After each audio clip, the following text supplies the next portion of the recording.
Twelfth physics unsold paper के अंतर्गत 2023 का सेट नंबर 2 स्टार्ट किया था, जिसके हमने 3 खंड सॉल्व कर लिए थे। चौथे सेक्शन को सॉल्व करेंगे, जिसका पहला क्वेश्चन है फोरका का क्रांतिक कोण की परिभाषा दीजिए। प्रकाशिक तंतु की कार्य विधि का उल्लेख कीजिए। हमारा चौथा सेक्शन है खंड दा। खंड दा, ठीक है। ये कुछ 3 नंबर का क्वेश्चन है। क्रांतिक कोण की परिभाषा। क्रांतिक कोण, क्रिटिकल एंगल। क्रांतिक कोण क्या होता है? क्रांतिक कोण सघन माध्यम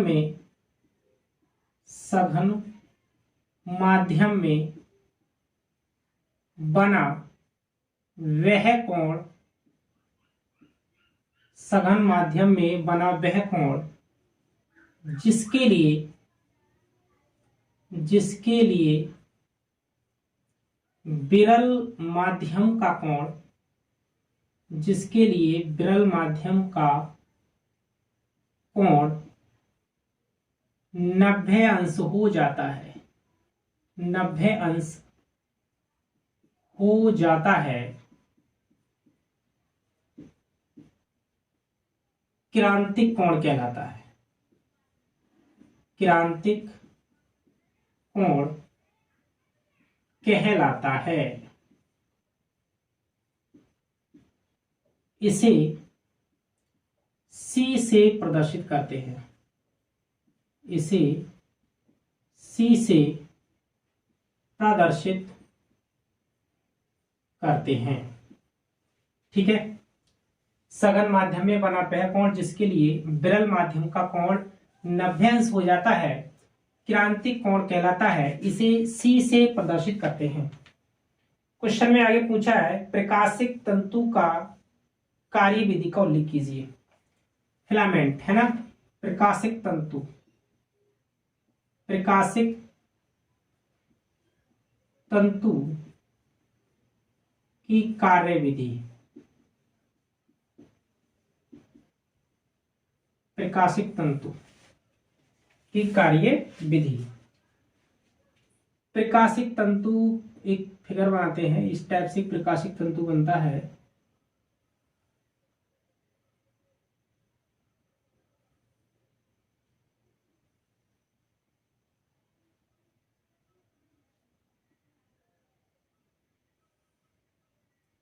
ठीक है, प्रकाशिक तंतु, ठीक है।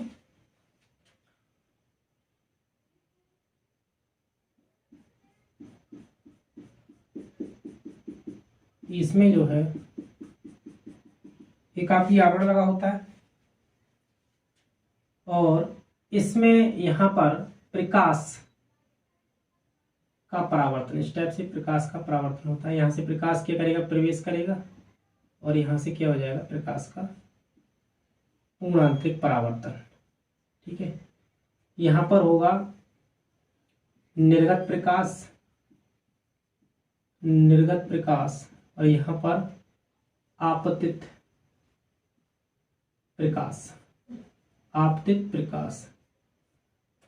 प्रकाश, ठीक है। इसको हम बोलेंगे क्लेडिंग या आधिपट्टन, ठीक है ना। प्रकाशिक तंतु लिखते हैं थोड़ा इसके बारे में। प्रकाशिक तंतु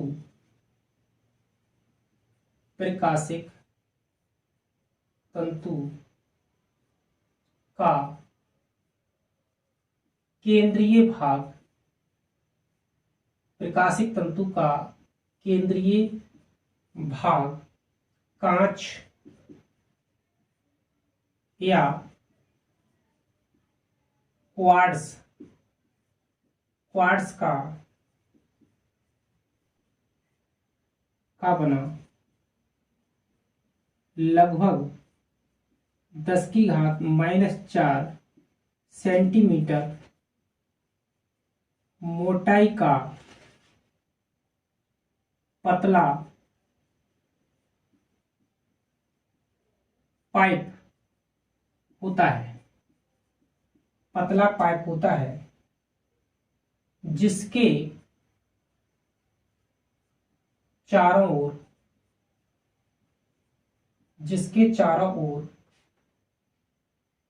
1.5 अपवर्तनांक वाले पदार्थ की पतली परत होती है जिसे क्लेडिंग या अधिपट्टन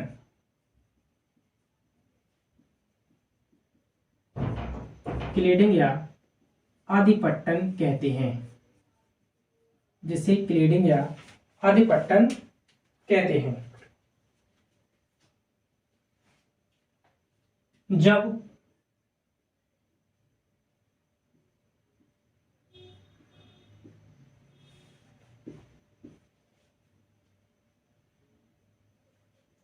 जब प्रकाशिक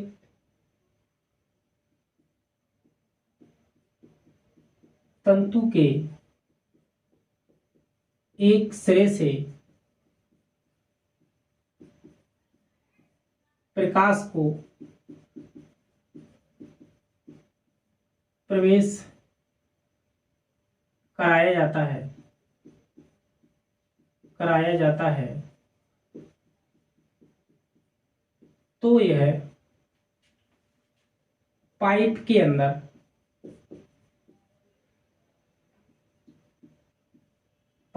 अंदर बार बार पूर्ण आंतरिक परावर्तित होता रहता है और प्रकाश सिग्नल बिना ऊर्जा ह्रास के एक स्थान से दूसरे स्थान तक पहुंच जाता है।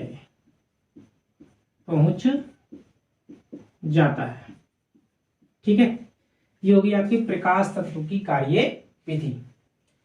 हमारा नेक्स्ट क्वेश्चन है, इसके बाद नेक्स्ट क्वेश्चन 4 का खा, एक न्यूमेरिकल क्वेश्चन दिया है। एक धातु का कार्यफलन 2.5 गुणा 10 की घात -19 जूल है।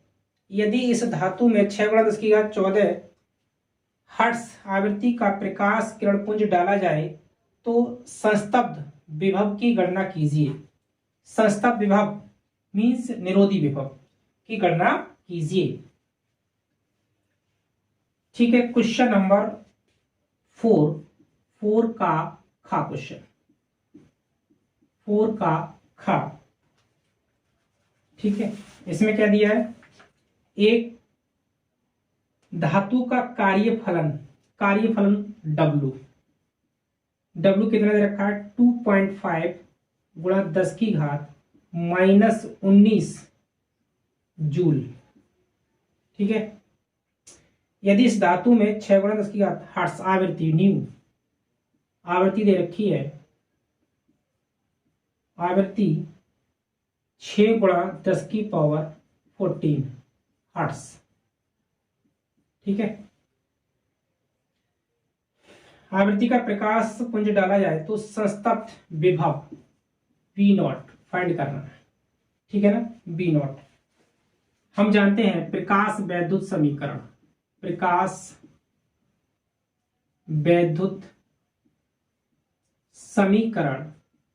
E के बराबर, प्रकाश वैद्युत समीकरण E के बराबर HV - W।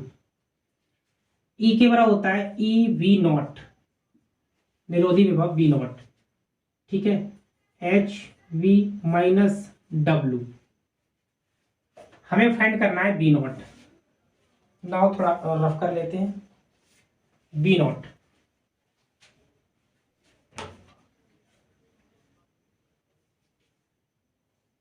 बी नॉट बराबर एच बी माइनस डब्ल्यू बटे ई, ठीक है। एच यहाँ पर प्लैंक कांस्टेंट होता है 6.6 गुणा 10 की power minus 34 joule second, into V का मान कितना दे रखा है 6 गुणा 10 की पावर 14, माइनस डब्ल्यू का मान दिया है 2.5 गुणा 10 की पावर माइनस की 19 अपॉन ई होता है इलेक्ट्रॉन का आवेश 1.6 गुणा 10 की पावर माइनस 19 कूलाम, ठीक है। तो बी नॉट इक्वल टू, ये आपको मिल जाएगा 6 छंग 36, 6 छंग 36, 3 39, ठीक है, 39.6 गुणा 10 की पावर 14, ये बचेगा आपका माइनस का 20 minus 2.5 into 10 to the power minus का 19 अपॉन 1.6 गुणा 10 की पावर माइनस का 19, ठीक है। बी नॉट इक्वल टू 10 की पावर माइनस 19 है, तो 10 की पावर यहां भी क्या करते हैं माइनस 19 बना लेते हैं, दशमलव जो है एक स्थान इधर जाएगा, 3.96 into 10 to the power minus का 19 माइनस 2.5 गुणा 10 की पावर माइनस 19, ठीक है। एक पॉइंट जो है हमने एक स्थान इधर किसका दिया 3.96 और पावर में एक प्लस हो जाएगा, तो क्या बचेगा आपका माइनस का 19 अपॉन 1.6 गुणा 10 की पावर माइनस का 19, ठीक है। बी नॉट इक्वल टू 3.96 माइनस 2.5 और यहां से कॉमन आएगा आपका into 10 to the power minus का 19 अपॉन 1.6 गुणा 10 की पावर माइनस 19, 10 की पावर माइनस 19 ही कैंसिल हो जाएगा।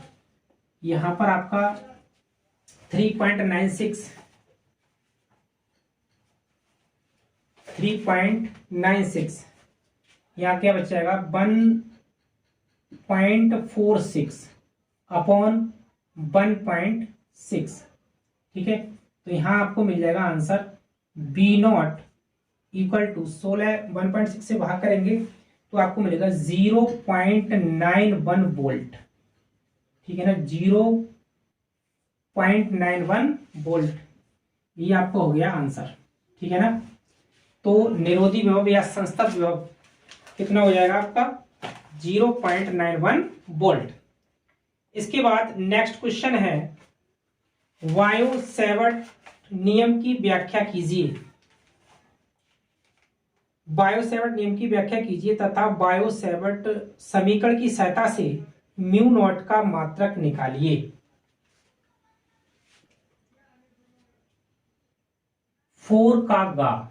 क्वेश्चन नंबर 4 का गा बायो सेवर्ट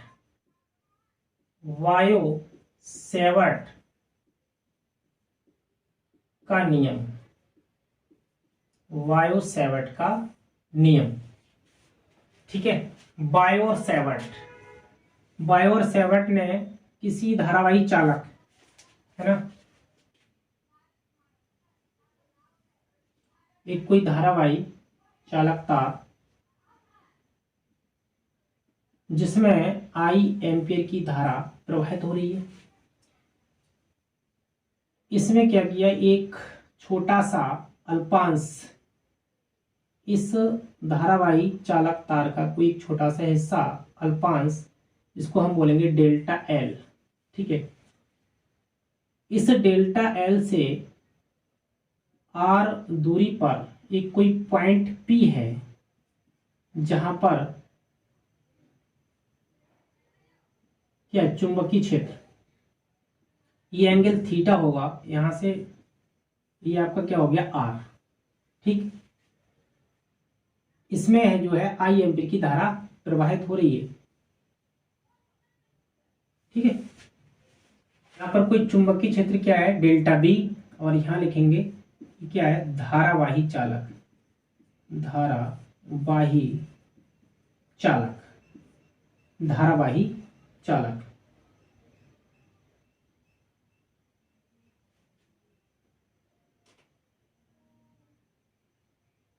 ठीक है, धारावाही चालक। यहाँ पर ये थोड़ा मैंने ब्लैक कर दिया, ये थोड़ा सा, ये आपका जो है एक अल्पांश लिया इस धारावाही चालक का कोई छोटा सा हिस्सा डेल्टा एल। ठीक है, तो बायो और सेवर्ट ने तो क्या बताया, किसी चालक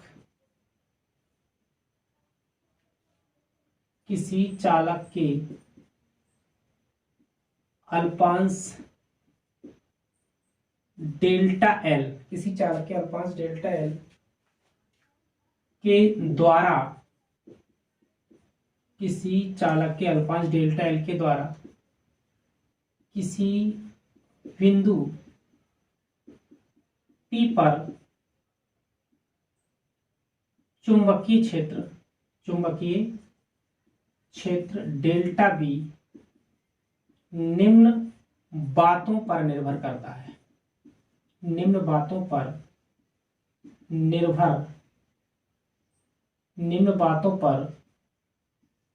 निर्भर करता है। ठीक है, नंबर 1 पहला पॉइंट यह है, डेल्टा एल जो है यह है चालक में बहने वाली धारा, यह चालक में बहने वाली धारा के अनुक्रमानुपाती होता है, अनुक्रमानुपाती होता है। अर्थात डेल्टा बी प्रोपोर्शनल टू आई। दूसरा पॉइंट यह है चालक के अल्पांश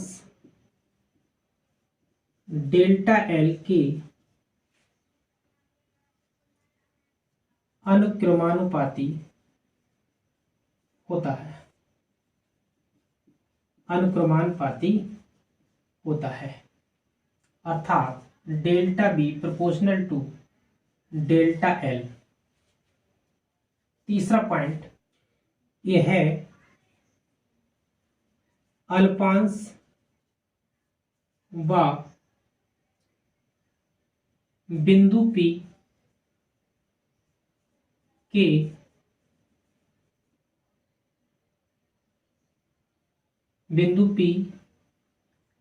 के बीच बने कोण की ज्या साइन के अनुक्रमानुपाती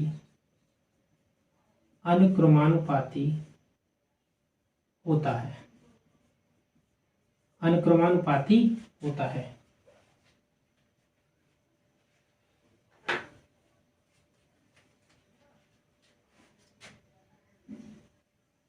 चौथा पॉइंट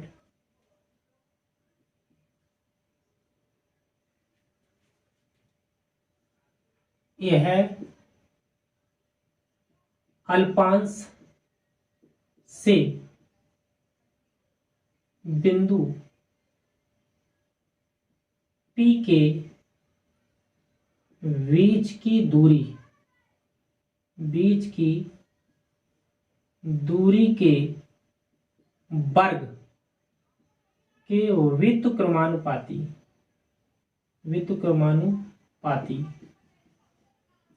होता है, व्युत्क्रमानुपाती होता है। अर्थात delta P proportional to 1/r²।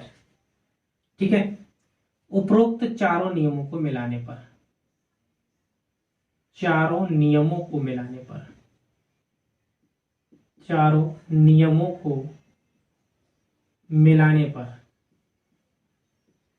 क्या मिल जाएगा, delta B proportional to I delta L sine theta upon में r²।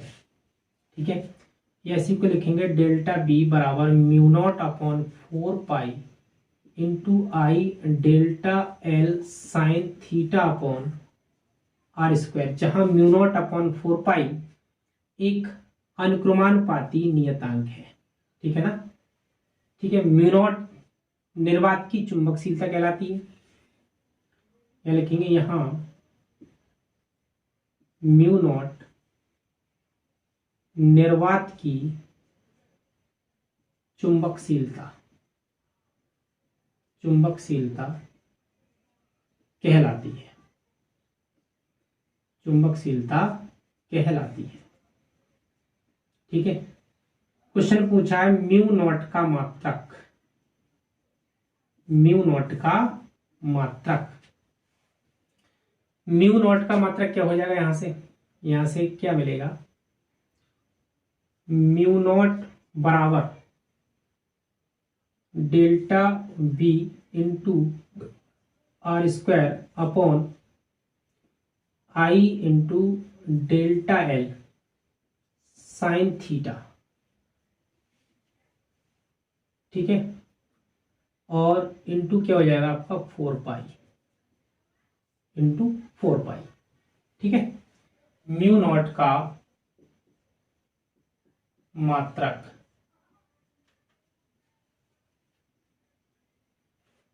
यहां पर डेल्टा बी क्या है, चुंबकीय क्षेत्र है, तो चुंबकीय क्षेत्र का मतलब क्या होता है, न्यूटन प्रति एम्पियर, न्यूटन प्रति ampere metre into R square, बीच की दूरी है, दूरी का मतलब क्या होता है मीटर, स्क्वायर है तो क्या हो जाएगा स्क्वायर, अपॉन आई क्या है विद्युत धारा, विद्युत धारा का मतलब क्या होता है एम्पियर इंटू डेल्टा एल दूरी है, इसका मतलब क्या हो जाएगा मीटर।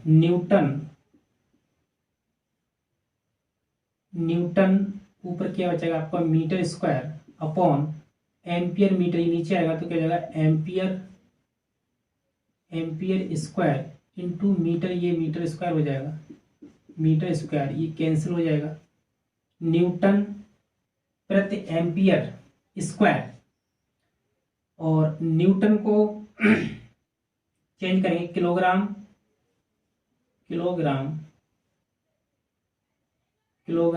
मीटर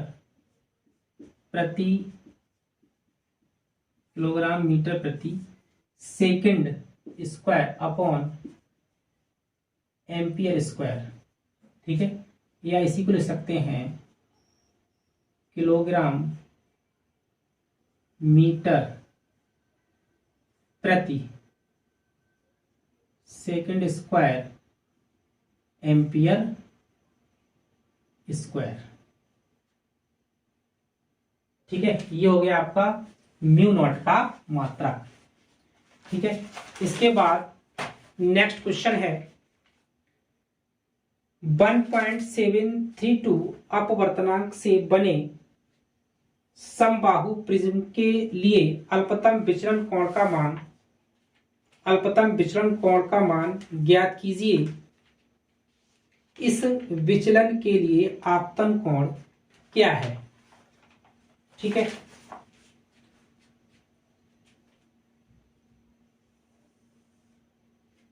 क्वेश्चन नंबर 4 घा, क्वेश्चन नंबर 4 है, 4 का क्वेश्चन नंबर है घा। 1.732 अपवर्तनांक से बने समबाहु, यहाँ पर n का मान दे रखा है, अपवर्तनांक n बराबर 1.732। ठीक है, बने समबाहु प्रिज्म के लिए अल्पतम विचलन कोण का मान ज्ञात कीजिए।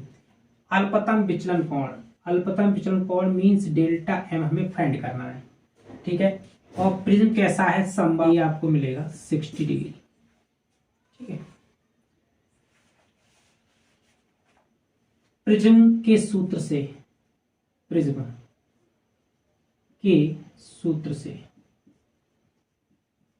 ठीक है, प्रिज्म का सूत्र क्या होता है, n बराबर sine delta m plus a upon 2 upon sine a upon 2।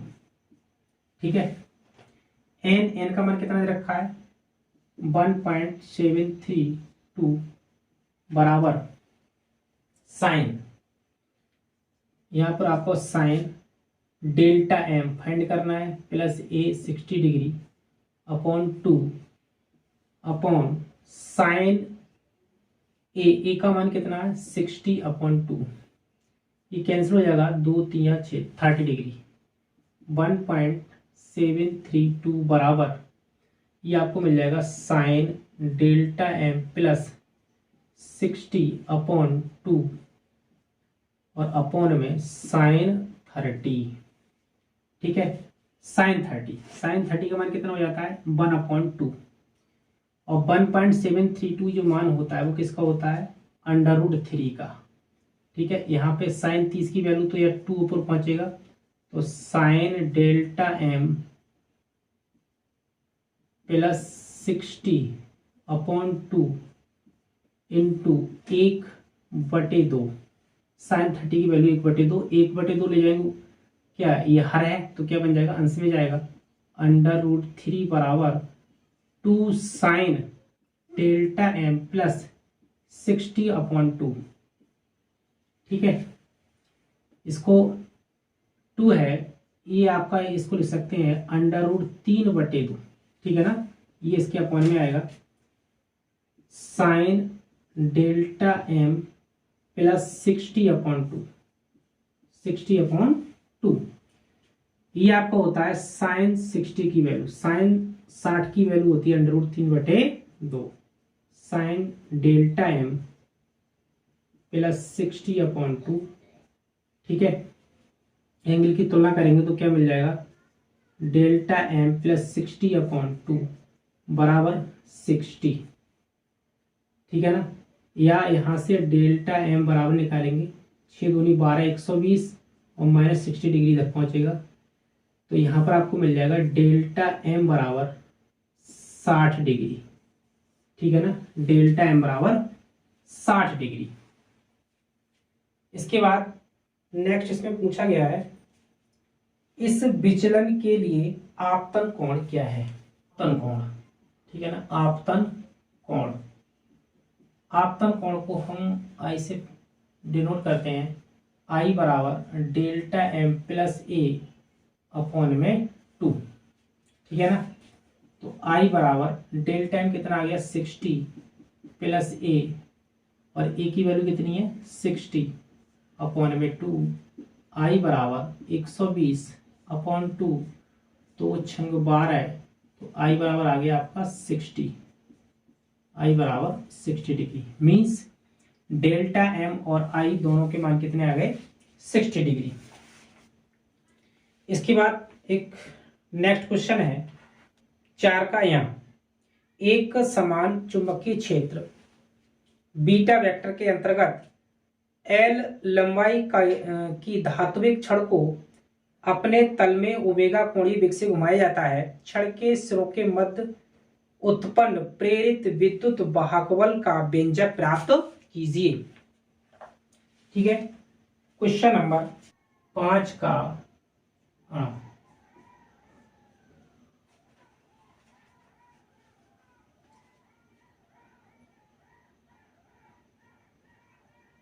मान लीजिए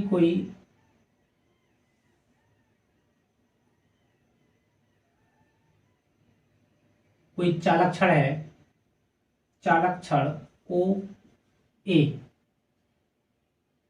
इसे जो है ओमेगा कोणीय वेग से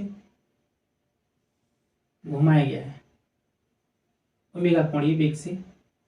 ये जो एंगल है डी थीटा और इसकी जो पोजीशन है क्या जाती है बी, और ये आपको हो जाएगा एल इंटू डी थीटा, ये टोटल लेंथ आपकी कितनी हो जाएगी कैपिटल एल। ठीक है ना, कैपिटल एल। तो लिखेंगे माना कैपिटल एल लंबाई की कोई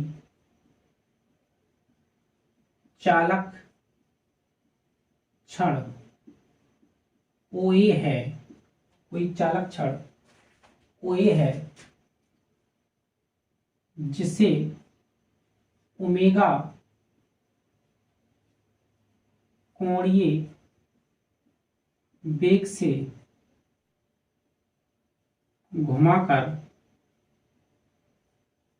dt समय अंतराल में OB स्थिति में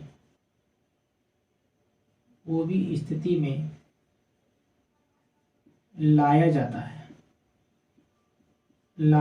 है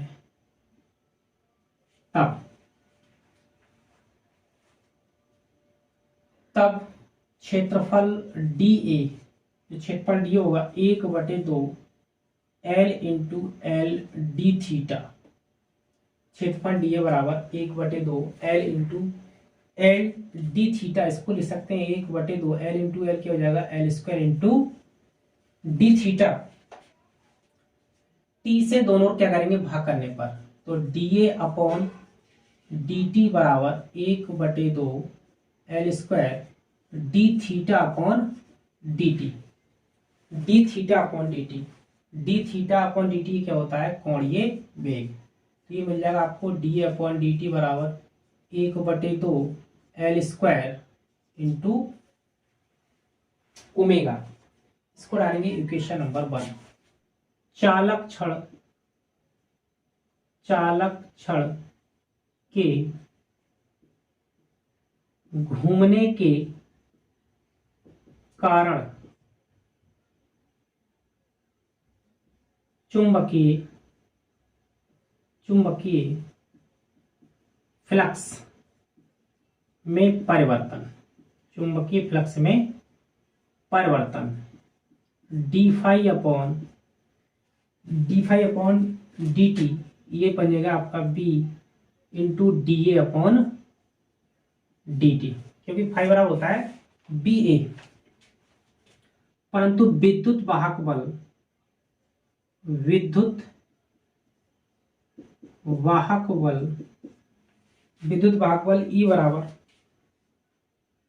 E बराबर क्या होता है d फाई अपॉन dt। तो E बराबर क्या मिल जाएगा d फाई अपॉन dt कितना है b into DA upon dt। ठीक है ना, यहां से d फाई अपॉन dt का मान b into DA upon dt। यहां से E बराबर b का मान b into DA upon dt का मान समीकरण से रखेंगे DA upon dt 1/2 L² into omega. ये ऐसी को ले सकते हैं E बराबर 1/2 VL² ओमेगा। ठीक है, VL² ओमेगा। ये आपका हो गया क्वेश्चन नंबर 5 का। यहाँ छड़ के सिरों के मध्य उत्पन्न प्रेरित विद्युत वाहक बल का व्यंजक। तो स्टूडेंट्स आज की वीडियो को यहीं समाप्त करते हैं। नेक्स्ट वीडियो में इससे आगे वाले सेक्शंस को सॉल्व करेंगे। स्टूडेंट्स, कुछ स्टूडेंट्स कमेंट बॉक्स में पूछ रहे थे कि सर अनसोल्ड पेपर आप कब तक सॉल्व करा देंगे। तो ये अनसोल्ड पेपर आपका जनवरी तक समाप्त हो जाएगा। तो स्टूडेंट्स, अगर वीडियो आपको अच्छी लगी हो तो लाइक कीजिए और कमेंट बॉक्स में एक प्यारा सा कमेंट जरूर कीजिए। Thank you watching for this video.